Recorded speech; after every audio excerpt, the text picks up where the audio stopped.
Olá, bom dia, paz e graça, amados irmãos. Tudo bem com vocês? Comigo tudo bem, graças a Deus. Estou aqui mais uma vez para falar do amor de Cristo, fazer uma reflexão, trazer para vocês uma palavra. Muitas vezes uma palavra que vem de encontro, não ao coração de vocês, mas de um modo geral, vem para alicerçar vocês, criar em vocês, criar em mim, cada vez mais a sensação de que o Espírito Santo de Deus que habita em mim, que habita em você, está no controle de todas as coisas, né? E essa sensação nós temos que sentir, nós temos que vivenciar, nós temos que viver esse Espírito Santo. Sem ele nós não somos nada, sem ele nós não somos praticamente zero, zero, zero. Não temos nada sem o Espírito Santo de Deus.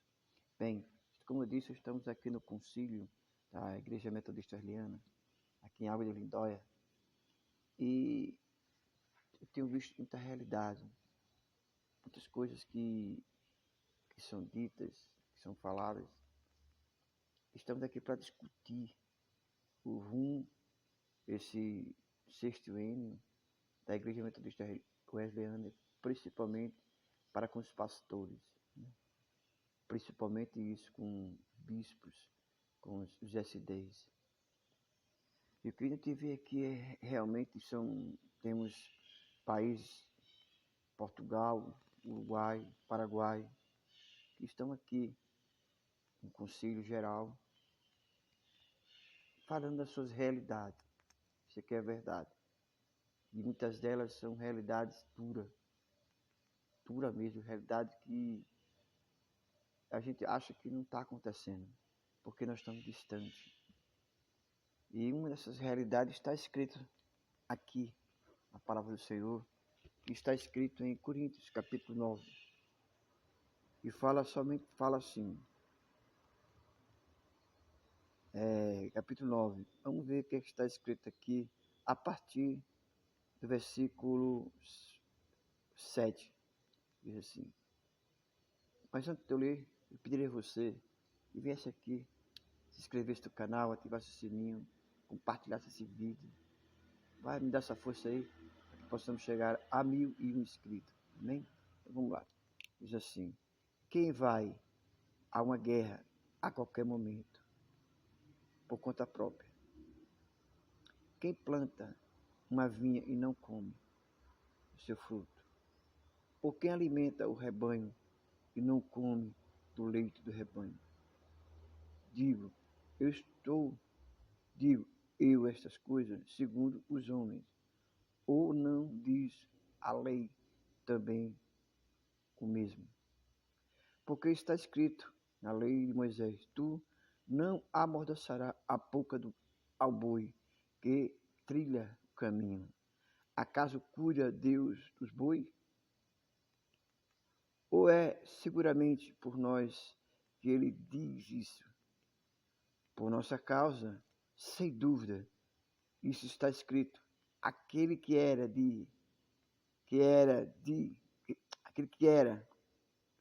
deve arar com esperança, e o que trilha na esperança deve ser participante da sua esperança. Se nós semeamos para vós coisas espirituais, será muito colher de vós as coisas carnais? Se outros participam deste poder sobre vós, quanto mais nós. Todavia nós não usamos desse poder, antes suportamos todas as coisas, para que não impeçamos o Evangelho de Cristo. Não sabeis vós que os que ministram as coisas santas vivem das coisas do templo, e que os que esperam no altar são participantes do altar? Assim também ordenou o Senhor aos que pregam o Evangelho, que vivam do Evangelho. E esse texto que vocês vão ler em casa, com certeza, tem me chamado muita atenção aqui, porque nós vemos que quanto é necessário os membros da igreja nossa, Metodista Wesleyana, que nós não trabalhamos naquela linha de prosperidade, mas sim na linha de pregar o Evangelho. Se nós pregamos o Evangelho genuíno, nós pregamos a palavra de Deus, temos que viver da palavra de Deus, como diz a palavra, como diz a Bíblia. Muitas vezes nós queremos, eu e você,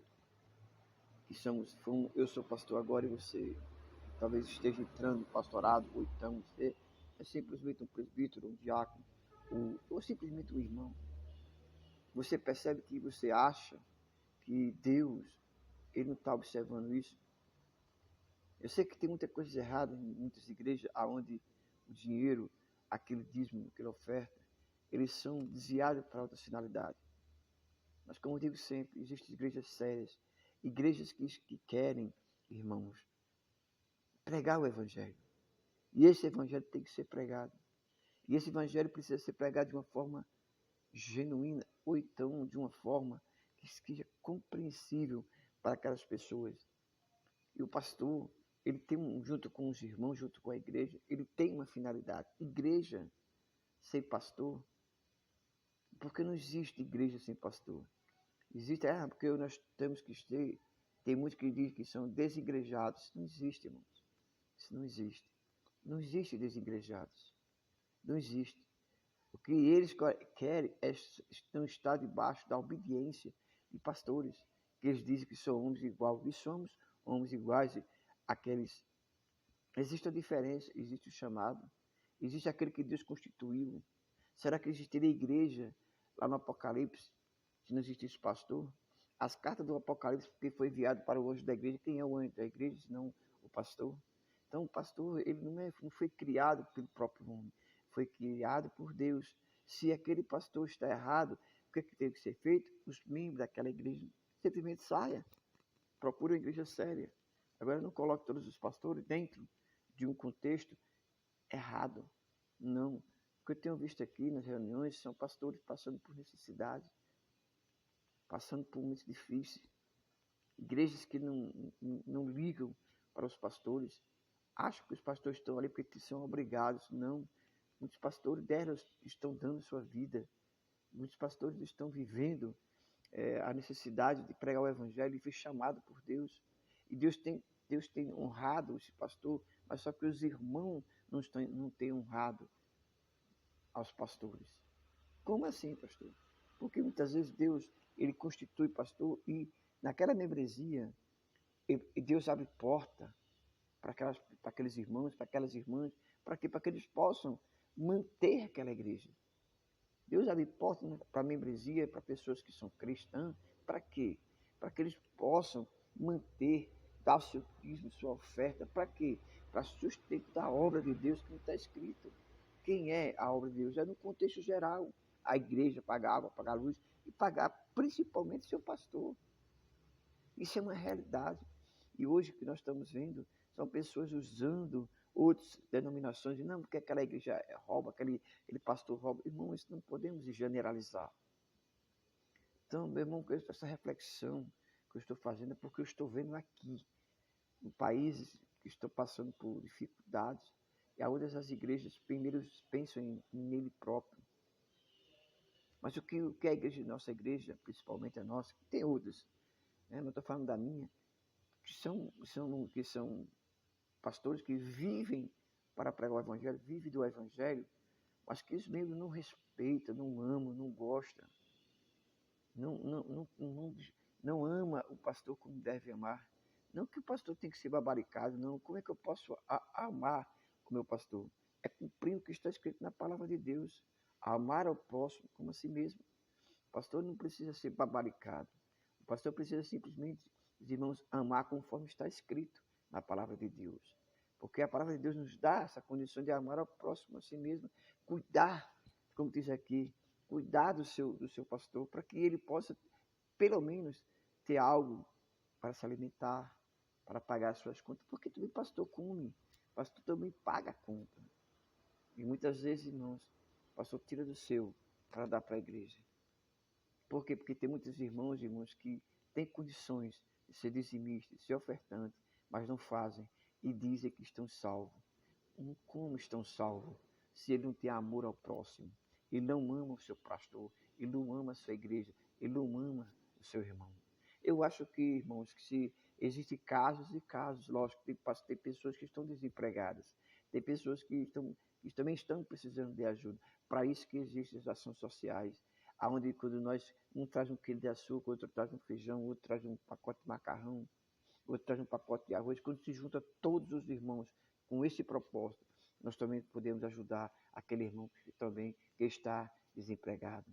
Agora, se você está desempregado, precisa de ajuda, tem que procurar a igreja. Agora, você que está empregado, tem que parar com essa covardia que vocês estão fazendo. Eu digo isso porque eu estou falando de um modo geral. Tem que parar com essa falta de amor e dizimar e ofertar para que o seu pastor ele possa ter a mínima condição de ter o que pagar, como pagar suas contas, ter o que comer em casa. Muitas vezes seus filhos, sua esposa, não fica reclamando. Ah, porque você não sai da igreja e vai trabalhar? Muitos dos pastores deram sua vida pela igreja. Deus chamou, mas se Deus chamou, porque Deus não o sustenta. Deus sustenta sim, Deus sustenta. Como? Abrindo porta de emprego para os irmãos. E os irmãos covardemente, simplesmente viram as costas para a obra. Aquela obra que um dia orou, chorou por você. E Deus levantando pessoas, e as pessoas covardemente, eu não digo nem usado pelo demônio. Muitos são, mas eu não quero dizer que eu também não quero generalizar.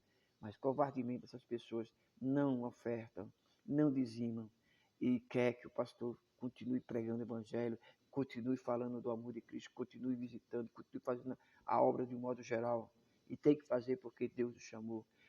Que Deus o sustenta sim. Deus abriu a porta para você, para que você possa ser dizimista e ofertante. Não é mais do que isso. Então, meu amado, você que está me vendo, que vai me ver, ame seu pastor. Ame não só de palavras, mas também de ação. Cuide do seu pastor. Cuide dos irmãos. Ajude. Porque, irmãos, a igreja do Senhor está cada dia mais, irmãos, passando por dificuldades. E a culpada somos nós mesmos.